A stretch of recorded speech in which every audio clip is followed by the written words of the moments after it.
der Schule, der war so unnötig. Erstens sitzt ich irgendwie 3 Stunden an diesem verdammten Test dran. Und der Lehrer damals so, ja, den Test machen wir jetzt. A, weil wir herausfinden wollen, wo wir kantonal etwa sind, unsere Klasse. Und B, es ist auch gut zum Schauen, wo ihr in eurem Leben steht, gerade momentan. Ich mit 14 so, wo soll ich da im Leben, hä?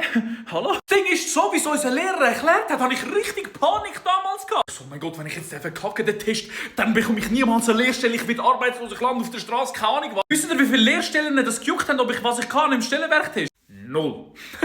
Ich meine, Schulnoten, ja, okay, das ist etwas anderes, aber trotzdem. Unser Lehrer hat so einen Druck auf uns aufgeheizt wegen dem verdammten Stellwerktest. Schreib mal einen Kommentar, wer von euch hat auch den Stellwerktest müssen schreiben? Ist der Stellwerktest heutzutage irgendwie noch so ein Ding, das man in der Schule macht, oder ist das eher nicht mehr so? Man bekommt doch am Ende vom Test so eine Gesamtpunktzahl oder so. Also ich muss ganz ehrlich sein, ich bin froh darum, dass unser Stellwerktest nicht zu den Noten gezählt hat. Was mich nicht alles täuscht, Französisch war mein absolutes letztes Fach.